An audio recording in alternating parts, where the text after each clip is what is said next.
Good evening and good evening again, and welcome to the Yvonne Michele show. This is the show where we talk openly about business, inspiration, music. We talk about lifestyle. We talk about a lot of things. So before we get started in our conversation, why don't you go and get yourself a cup of tea or coffee, get a slice of cake, and get ready for our conversation. I want to welcome you here today to this new show. This is a new concept show, and we are going to dig deep into lots and lots of things.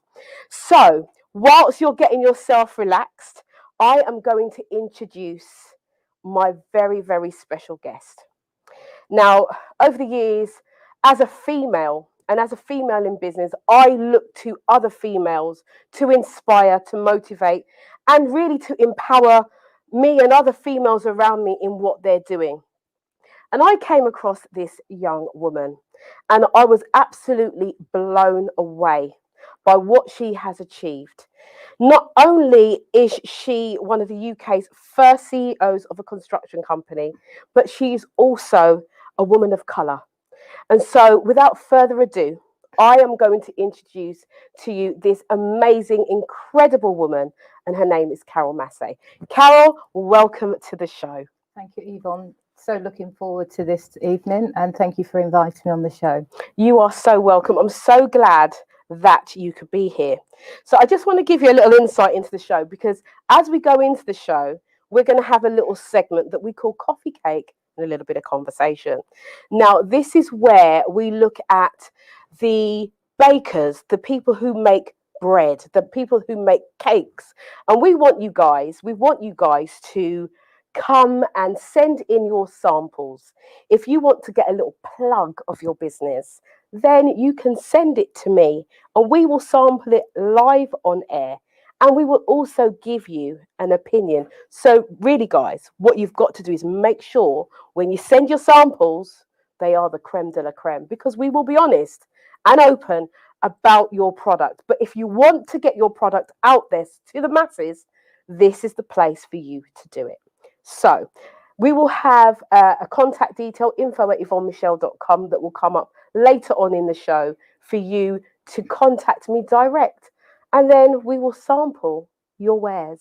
So, Carol, yes, get ready. I hope you've got a good palate on you. I'm looking forward to it. I'm looking forward to it. We have cheesecake today. Yes, we do. So anyway, so that's going to be later on in the show. But for now, Carol, I want to find out from you. I'm going to get myself nice and comfortable. And as we are having our cup of tea or coffees that we have, I want to find out, where did it all start for you? What's your story? How did it start for you, your success? So I was very, very much interested in accountancy. So my whole background's been about numbers and accountancy. Okay. And I did a lot of that studying at night school, because many years ago, when I was leaving school, there was 3+ million unemployed. So it was go to college, get a job. And I took the opportunity to get a job. Right. And do night school. And my first step into construction was actually as an office junior, going to Land Construction on Inkerman Street and picking up the big manuals to photocopy, which they were tendering for projects. Mm-hmm. So that was my first bout into actually understanding what construction was about. I then, as I said, study accountancy, and I got the first opportunity to be a junior accounts clerk for Barrett's, the house builders, which, believe it or not, is still around today, which Wow. is phenomenal for a construction company. And I remember the day going for the interview, the accountant there you know, very much about making me feel relaxed. You know, I've come to a big corporate company looking for a job. And the first thing he said, oh, I love Caribbean food. And that whole interview from that point on was just brilliant, because I just felt so relaxed. And, you know, he one of the things he asked me was, you know, what do you want to, you know, from a career path? I said, I just want to understand construction, you know, fulfill some of the, you know, the studying I've done in accountancy, and just be successful. And I just remember at 17 years old, that's what I remember saying.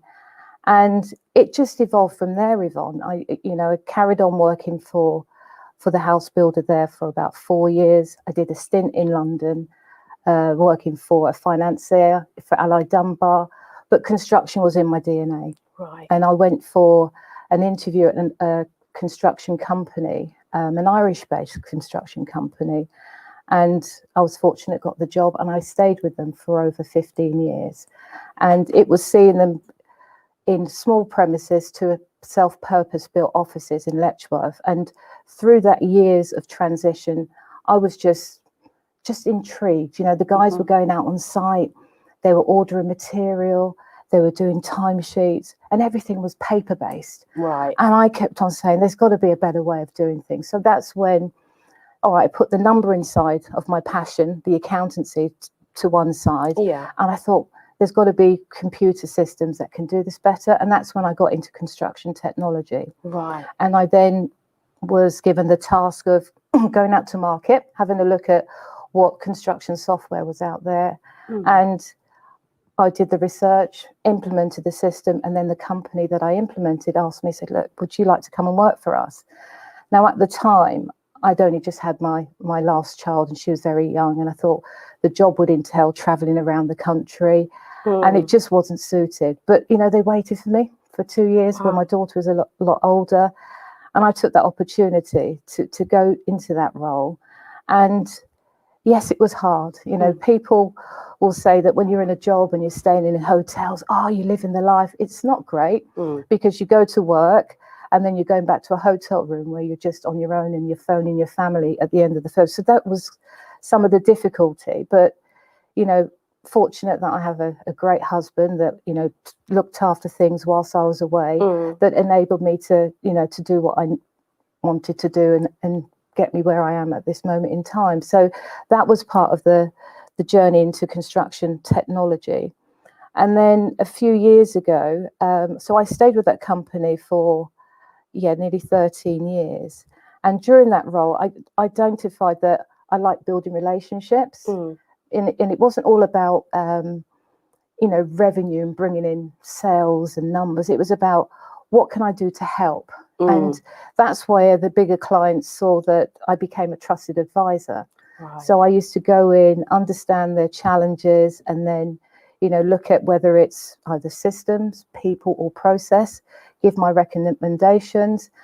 And for the company I worked for, that was quite good, because they were getting revenue for my time being out with these companies. And these were big organizations. So if I mention Carillion, everyone knows Carillion. So I used to look after their accounts on a daily basis. There used to be some other household name like Taylor Wimpey and Taylor Woodrow. So my job was just to go in there and make sure that they utilize, you know, technology. And it was from there I decided that, you know, there was other things that were happening. You know, it was a male-dominated environment. Construction is. Yeah, it still is today, right? It still is today. Okay. And, you know, you've got two ends of construction. You've got out on the construction site. Yeah. So you've got your labourers, your builders, your planners. And then the side that I'm more focused on is about the technology side. So how do I enable better processes using technology?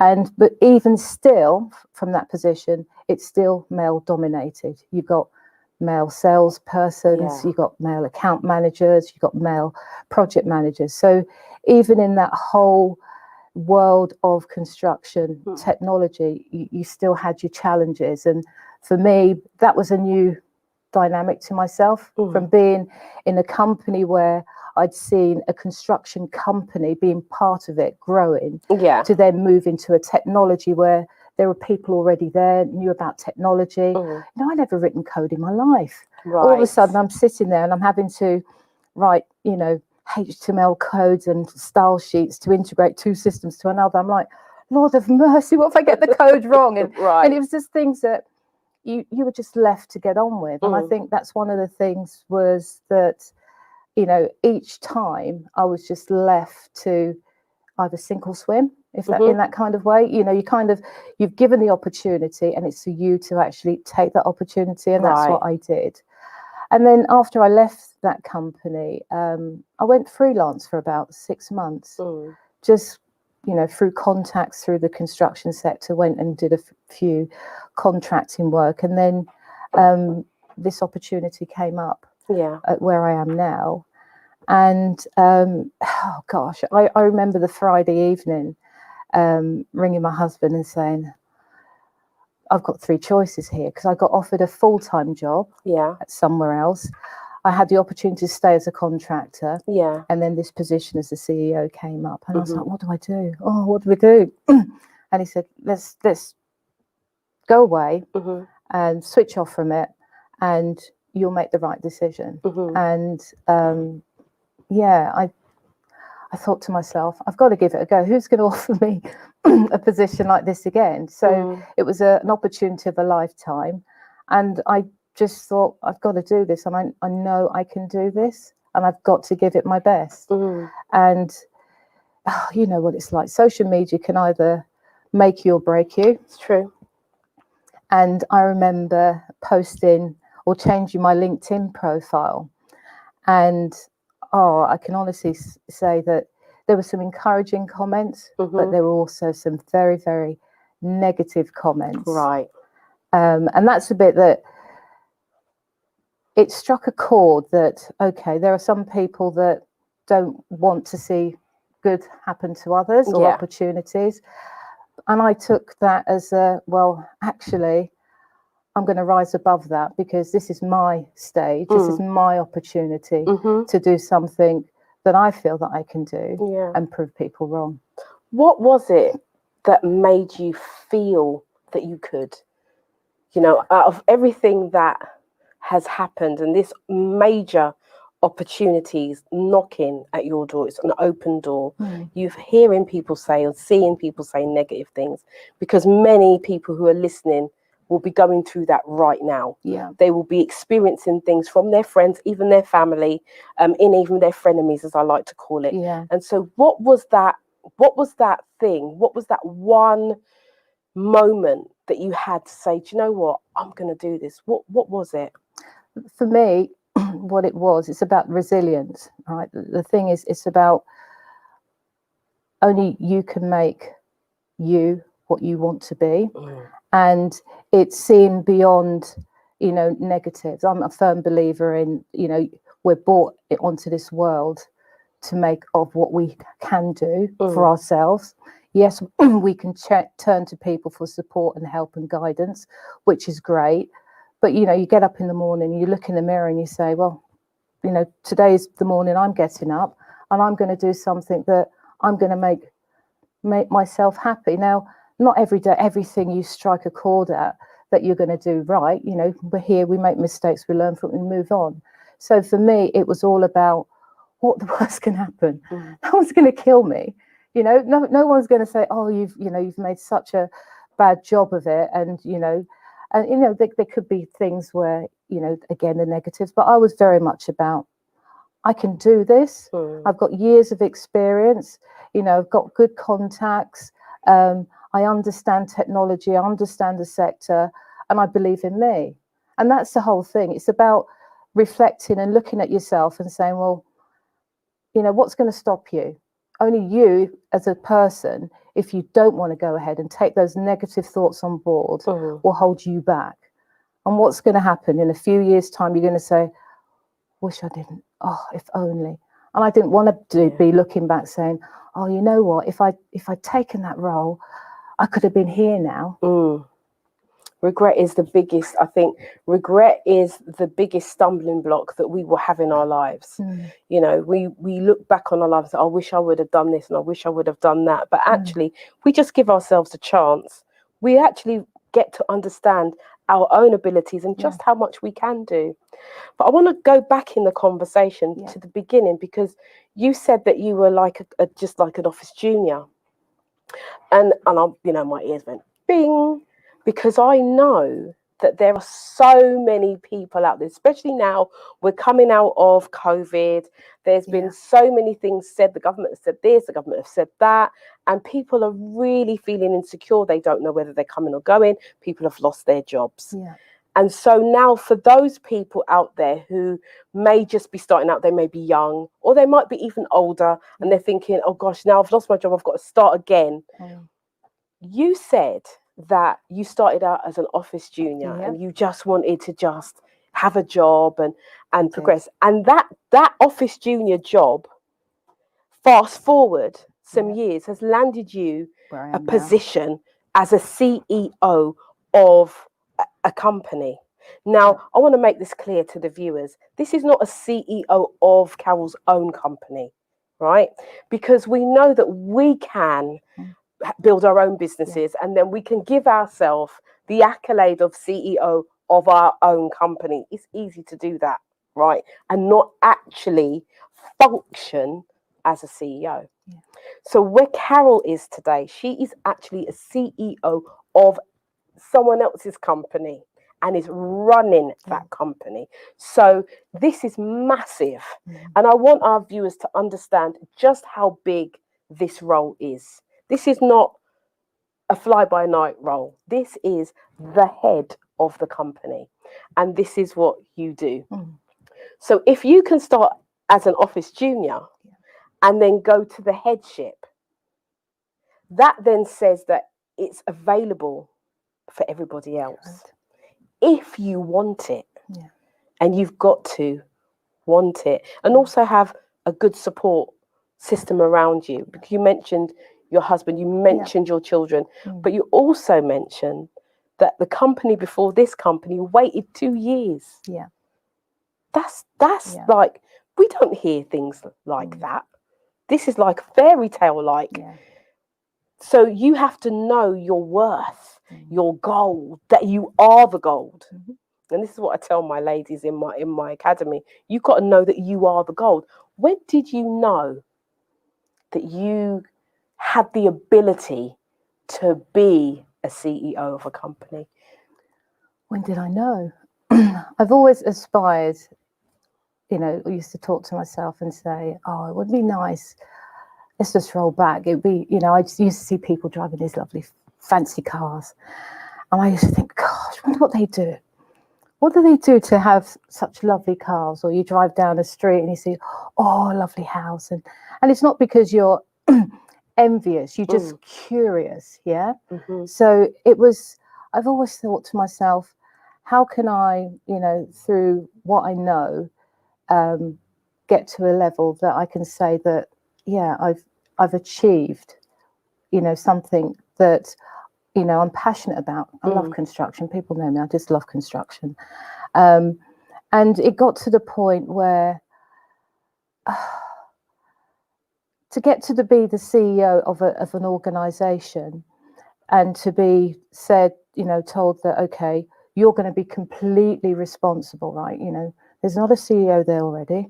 We want you to come in and head that ship. And I remember having that interview and very much, I was thinking, I'm not going to get this role. Because I'll be honest with you, there are other people, male, going for the same role. Right. So I did, it wasn't a clear cut that, she's going to get the job. I had to go through the whole process. So, I always thought of myself through my learning and everything else and my experience that to get to that CEO level would be, a great thing to me. I always had that insight, but I never thought, the opportunity would come. And when it did, Yvonne, when I went for, a couple of meetings and you had to present and the challenge is when you go for a high position, they want to see your track record. And, as you said, I'm being a CEO for somebody else's business. So they're wanting to ensure that they're investing and bringing the right person in to manage and take the business where it needs to be. So that's a massive ask when you've not got on your CV, oh, last job CEO, last job CEO, last job MD or whatever. Yeah. Last job consultant, last job, professional services manager. So it's a big jump. Yeah. But it's then, during my interview, I'm talking to somebody that's in construction, and he's asking me all the questions, and I'm telling him, well, what do you do for I turned the interview around. Good for you. How could I, as a CEO of a construction software house, help your business? Well, first of all, I would review your processes, and I taught the language that he understood, and I think that helped the whole process because he knew that I understood the sector, and by understanding the sector, understanding the technology, and gave me the opportunity. And when I remembered, they actually offered me the job. The second interview, I remember they kept on going in and out of rooms, and I was just like, oh gosh, what's happening here? And honestly, at one point I thought, hold it together, hold it. Is this going to be it, or is it going to say, look, sorry? Because I had this view that I'll be walking out without the job, and they just wanted to, just politely, because interviews, sometimes it's down to the last 2 or 3 people. Yes. So it could have just been a formality, a couple of questions, and then actually, no, sorry, not been successful. But no, fortunately, I sat there and they offered me the role, and then I was like, oh my God, lonely at the top. And everyone kept saying it's lonely at the top, but I took it on, and I have no regrets. Good. No regrets at all. It's been challenging. It's been lonely because you've got to make some tough decisions, but I think that's made a better person of me in terms of my development in the role.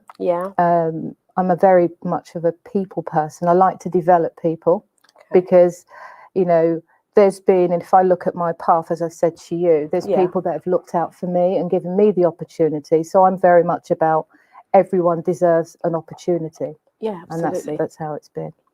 So how do you find working in a male-orientated environment? Love it. You know what? It has its benefits. I'll be wrong sitting here as a female. In terms of some things you can actually win a male person around in terms of getting a decision made. And that's what I'm talking when I'm talking to a client. If I want something to be done, I'm speaking to an external client.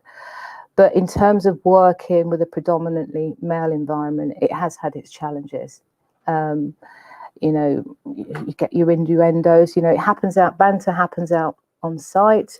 But also it happens within an office environment, and some of it can be, whether you can call it healthy banter, you give as much as you can give, and some of it, I remember, a number of years, and I talked about this earlier on today, that I remember going into a meeting, and it used to be the same person in that meeting and the same person making comments about, oh, she's at home round the sink doing the washing up, that's where she needs to be. And at first I thought, what's that mean? And every time I was in the room, the comment would be, oh, she's probably doing the ironing and the shopping, that's what she's good for doing. And he was actually making comments about his partner, in that she's at home, that's where a woman's place is. Right. And at the time, the first couple of times, I thought, odd. I thought, but then I thought, why is he every time that I'm in the room? Right. Is he making that reference? Yeah.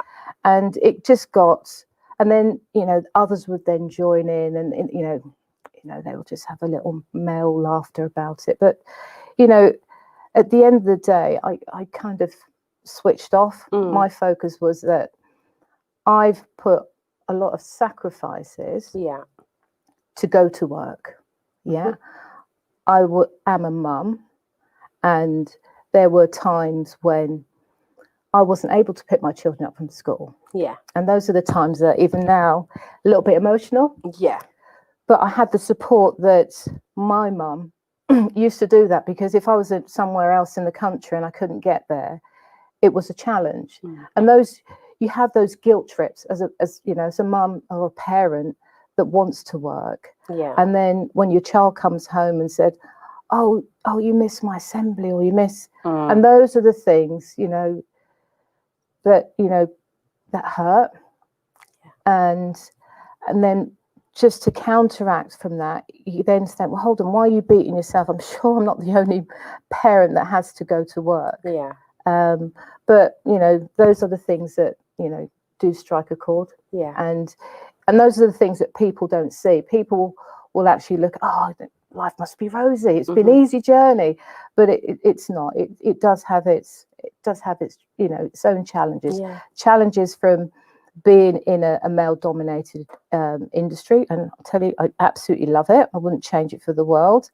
And the challenges of being a female and wanting to be ambitious. Yeah. And from my parents, my mum was very much about, she worked and look after the house. You had the set routine, everything done regimental. We sent off to church on a Sunday, and chasing a career it was keeping the house. Yeah. So it's a different generation. Yeah. And I'm very much about what I'm a true believer, Yvonne, and you're doing the same thing, is you set that standard and that example that your generation and the future generation can see that it's not about letting time stand still. It's about looking at how you can fight those barriers, show example of fighting those barriers, and getting to the goal that you want to get to. Absolutely. And those goals some of them are easy to get to, and you might have your humble and bumps along the way. But if you keep that drive and that resilience, you can get there. You can overcome anything once you put your mind to it. We see that with our parents. I mean, at the moment, I'm doing a Windrush project and reading stories from the Windrush and the sacrifices that they made coming into a different country, how they were received when they got here, even though there was a call out for them to come and help. And many of those, as I call them, veterans, really put their lives on the line for their families. And it's no different today. It's a slight difference because we're not going to a different country. But I think values have changed, morals have changed, and the way that the world has changed. And so we're going now into the workforce, especially as being women, where we may not get paid as much as our male counterparts. We may be perceived as being the ones that need to be at home beside the kitchen sink or cooking. The world is changing now. We're seeing, like yourself, women taking these powerful roles and doing such great things. So for me, I think as the generations have passed now and are passing, the message that we're giving to the younger people now is that there are no boundaries. There are no limits. Only the limits and the boundaries that you put or they put on themselves. Now is the time for them to rise up. Now is the time for them to go out and get what they want. A lot of our young people now going to university. When I left school, university was the furthest thing from my mind. It was getting a job or having a trade. Because that's how I was raised. You must have a trade. You must have a trade. Be a nurse or something. You'll get secretary. You'll get a good pension. That's how it was. But now, I'm happy to say that more and more young people are going to university, even though there's ridiculous fees. But that's another show. But they are taking the best step forward, and so when they see this, and this is why I was so excited to have you here, because when younger people see this recording, there are no excuses anymore. Absolutely no excuses. You're a black female, for one. You're working with men, for two, and you control the company. You are the head. There is no one higher than you. So that, you know, what more of an example could there be? You know, but it's to do with the confidence and the resilience, as we said. You know, just having that self-belief that you can do it, and you know, knowing where you can reach out for support. Now, you know, that support from, and it's much different to when, you know, I was growing up. You know, you didn't have social media to the extent that you've got now, that you can research information and find out. But I think a lot of problems with some of social media is that you can't get to the right information. And then maybe, you know, some individuals, some youngsters are saying, well, where do I start?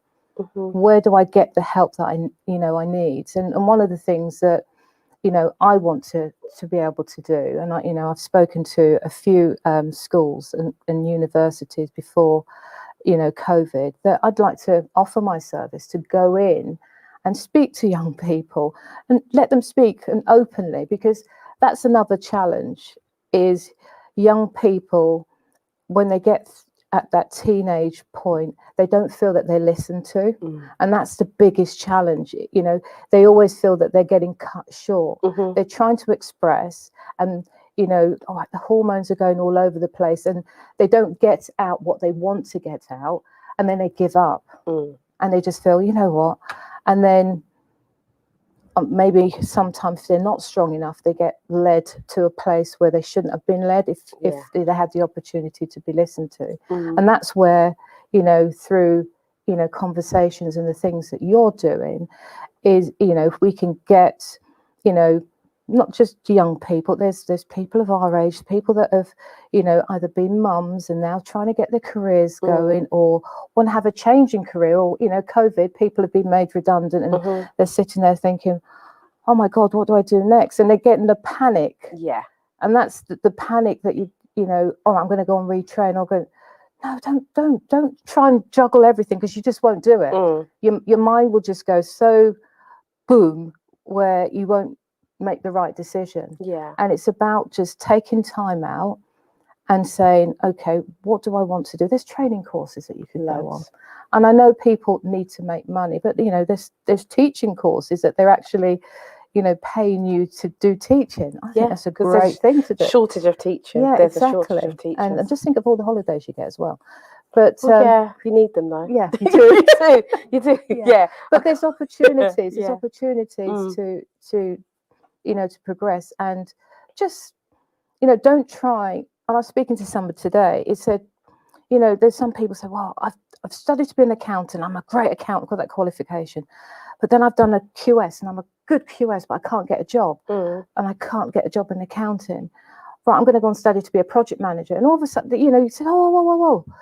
Don't keep studying all these things. What you're trying to do, paint history. No, just take stock and do something that you're going to enjoy. And focus on being the best at what, you know, you feel that your skill set matches.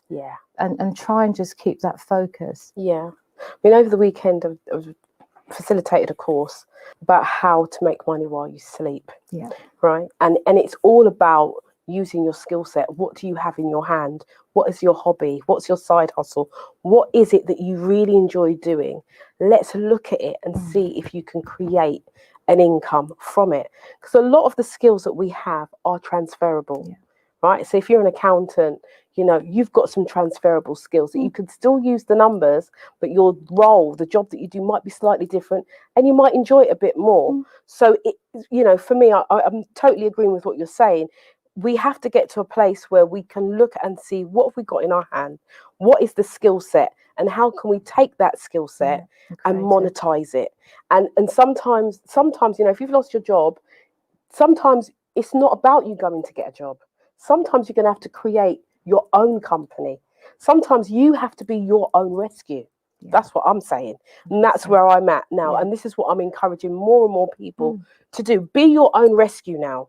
You know, we're in a recession. We've been in a recession for a long time. The government haven't said it. They've only said it recently, but we know we're in a recession. So what is it that you've got?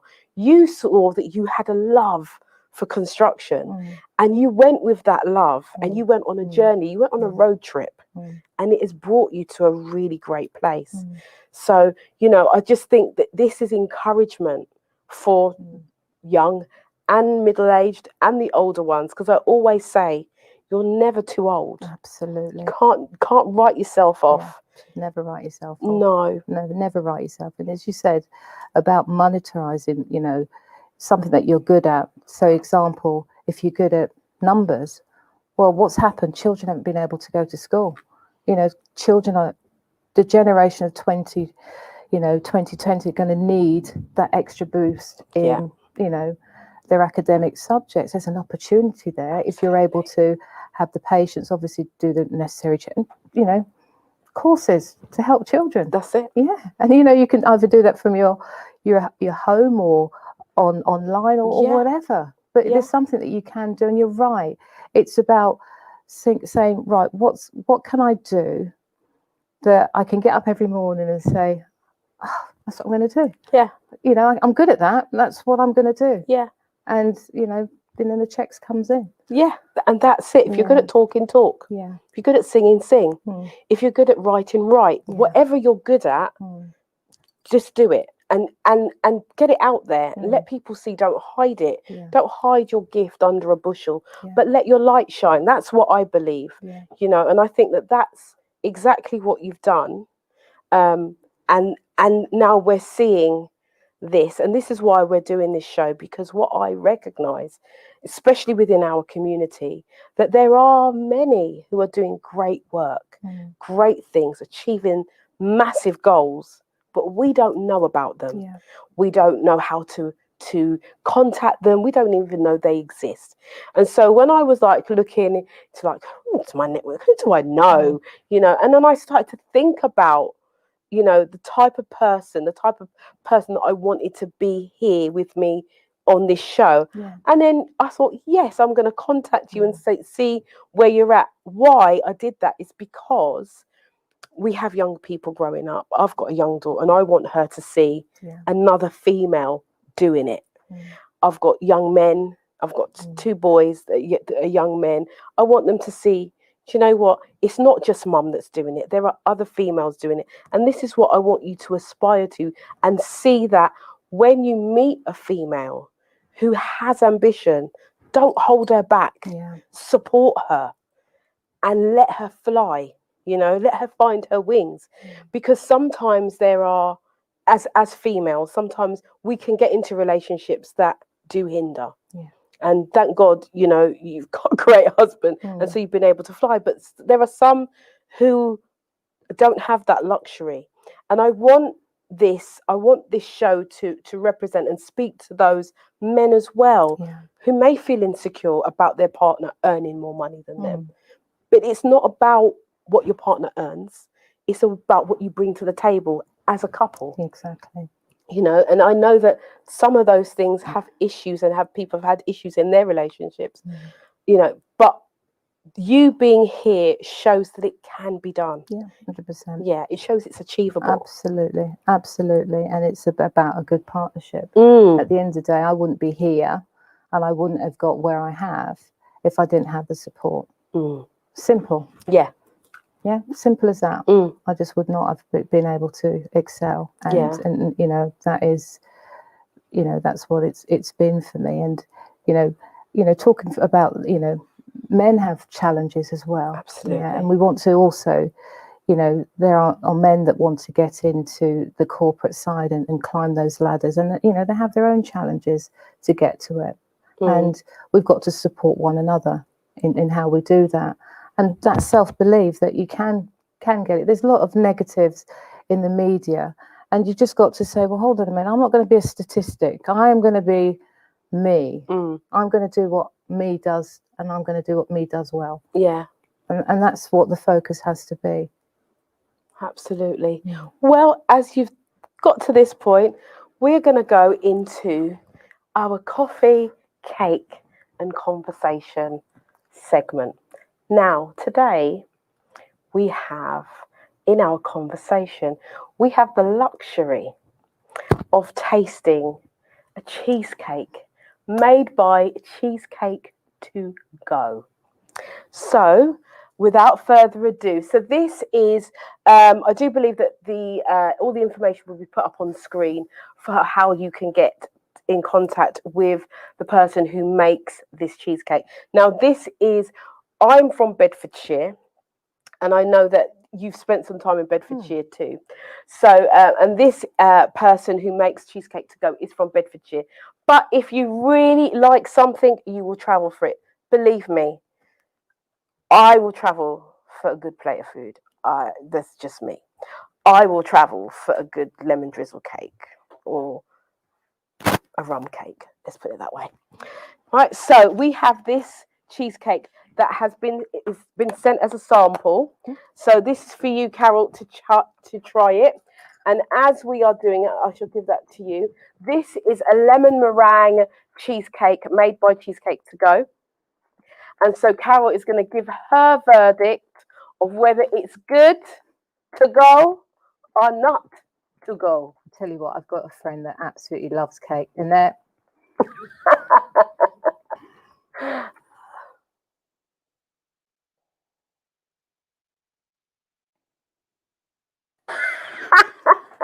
Well, I think That is lovely, absolutely delicious.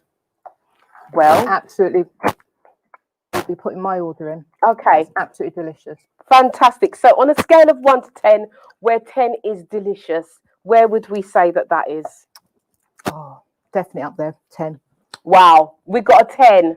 A Yeah, 10. I need to get some definitely. cue cards with 10, Yeah, some definitely. caps and all that. A 10. And it's not too sweet.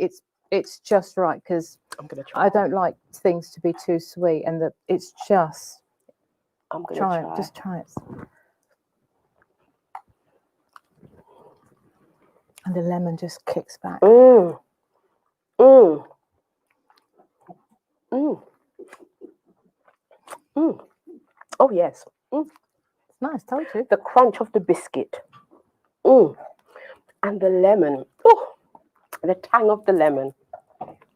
Cheesecake to Go. That's a 10 out of 10 for this week. We'll be back with the coffee cake and conversation part of each show. So if you want your cake or your cheesecake or your bread, whatever it is, to be featured on the show, please contact me at info@yvonnemichele.com. So as we carry on with our conversation, and you feel free to eat more if you want to eat more. So as we've been talking about development and how, where you were in your company and how you got there, how easy is it for, because if I talk from a female perspective, first of all, for females to get into construction, because I would imagine it, in my head it'd be like, that you won't get many females applying for jobs in that genre. Yeah, I think it's a perception. You say construction, everyone thinks, right, it's out on site, muddy boots, hard hat, mud, and oh no, and it's perceived as an unattractive career path. However, construction, if you're an accountant, you can work in construction. If you work in HR, you can work in construction. Yeah. If you do payroll, you can work in construction. Yeah. If you work in procurement, so if you know how to buy materials, or you've bought stationery, or you're head of admin, you can work in construction. Right. So it's knowing where your strength is to then say, okay, I want to get into construction. So there is definitely avenues to get into that sector. And in the past, there's always been that stigma that, construction, the minute there's a recession, that's where it gets hit. Right. But as you've seen during COVID, it's been the opposite. Look at how the Nightingale hospitals were built within a matter of days.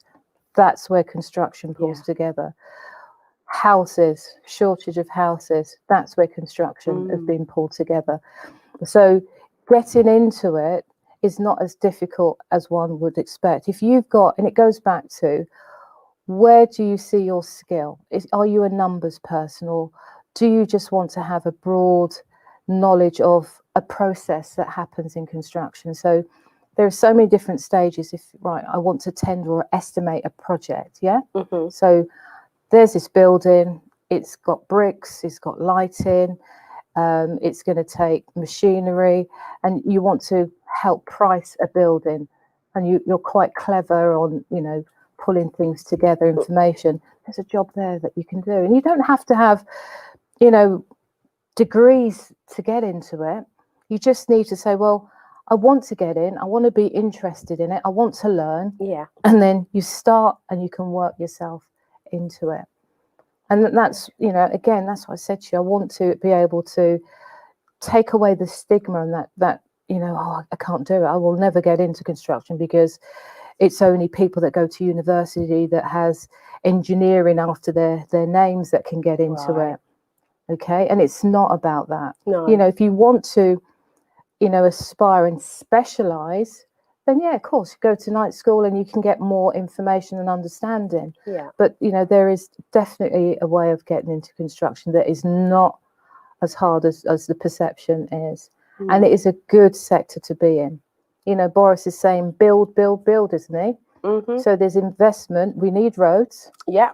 Right. We need rails. Yeah. We need maybe not as much big office blocks with people working from home now, but infrastructure is always going to be needed, airports and the like. So it's not as daunting as people think it is to get into. No, you make it sound not glamorous, but you make it sound more attractive. Because I would never have thought about going into construction, wearing a hard hat and all of that.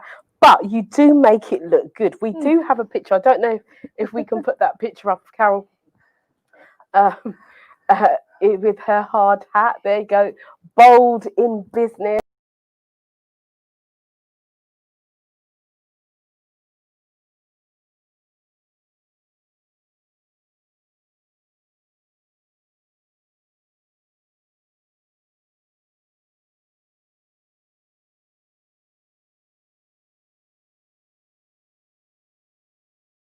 Yeah. It was just the opportunity. The hat was a bit big for my head, but hey ho. You made it look good. Yeah. It's fabulous. But I wanted to show, and I changed my link. I went on a LinkedIn course a couple of days before, and they said, on your background, like on Facebook, you can have the background picture, and then you have your main one. He said, a lot of people don't put anything in their background, and I thought, oh no, I haven't got nothing on the back. And they said, you need to put what you're about, what your passion is about. And I thought, well, my passion is construction, so why not me, a picture of me? I've got my little glamour for when, I was out last year as my main profile, but I thought people need to know that I'm about construction. Yeah, so it's not about just the glam. I'm passionate about construction, the processes, speaking to the operations director, the guys out on the field, and that's me. I've been in that background for over 30 years. I enjoy it. Yeah, definitely. And when I said, can you send over a picture? I got that picture. I was like, I love this.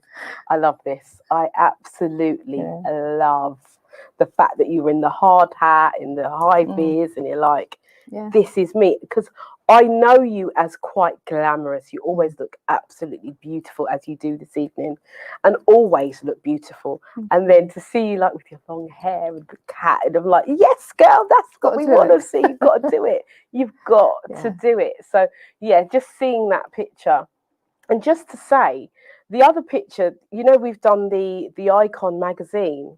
Yeah. Do you know how much people have contacted me about that? No. Yeah.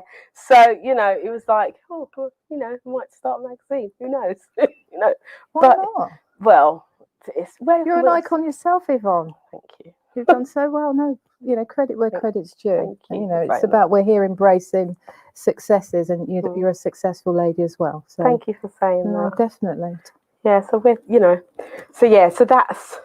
Yeah, so that really kind of put me in good stead. And I was like, this is the woman who has broken down. You've really kicked down some barriers. You really have. You're very much a trailblazer, very much so. And so, I think that it would have been so nice to have maybe some question and answers, and maybe we'll have you back again on another show to kind of answer some questions for people, you know, because I'm sure there must be people out there asking or wondering, how did you do it?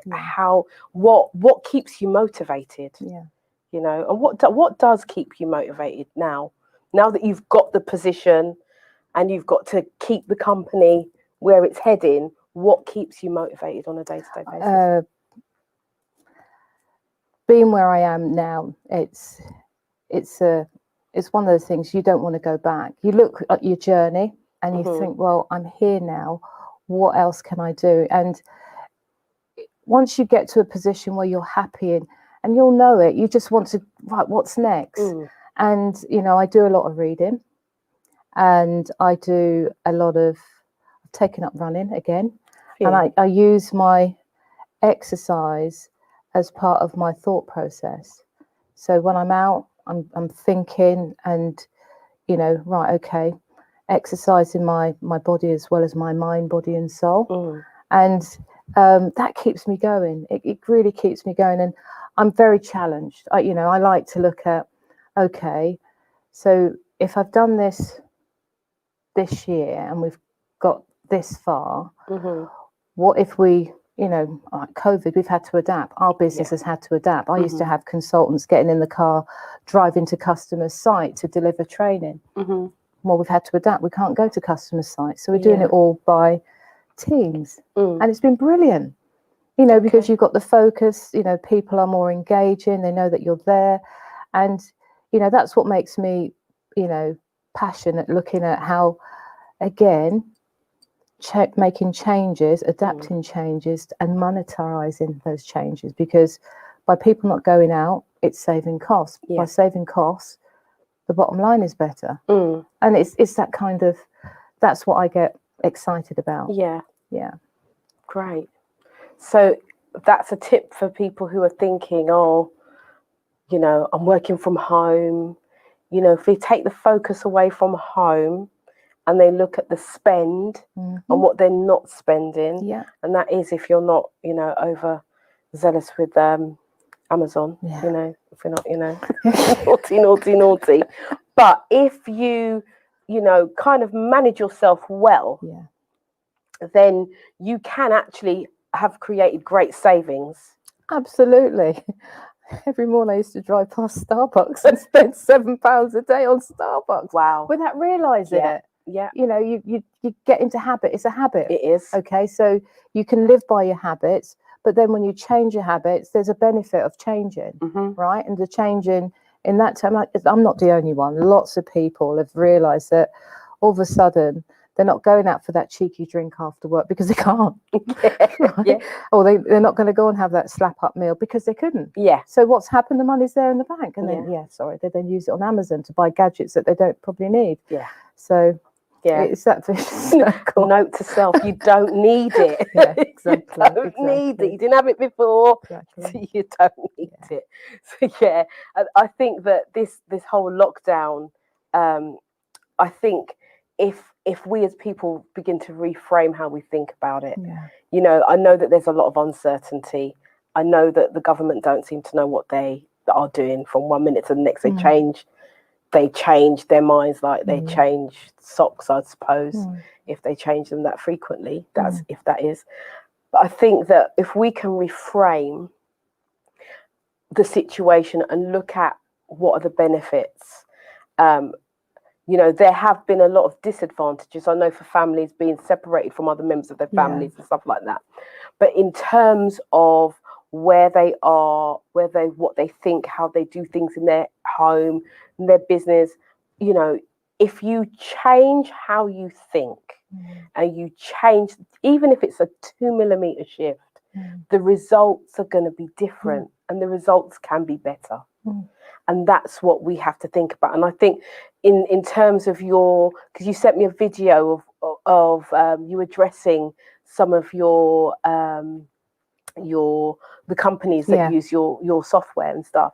And even in that, I found that to be so informative and so inclusive. It was even though it was very corporate, it was done in such a loving way. It was just like, okay, guys, I'm mum, and this is what we're gonna do, and these are the strategies that we're gonna put in place, and we're all gonna work together Yeah. and get the job done. And I think that I watched that and I thought, this is good stuff. This could be sent to different areas, different genres of work, Yeah. just so that people can see, right, this is where we're at, but it doesn't mean to say it's the end. That's right. We can use this as a springboard and change the whole conversation, the whole dynamic of what has been put on us, and we can make something good come of it. So my question to you now is, which might seem like a strange question, is how do you manage to do that and keep your company or keep your employees abreast and keep them working with you, moving with you? It's the communication. I think we all, in the corporate world or even in small businesses, the phrase of death by emails. What COVID has done, not just for our business, even though we're a small team, but for many businesses, is bring people closer together. So I'm very much about the communication side. So I'll get on a team call and have a conversation. But one of the things I introduced, and it was, I think we did a dry run of people working from home the 22nd of March, before we all knew that was going to be locked down, everyone.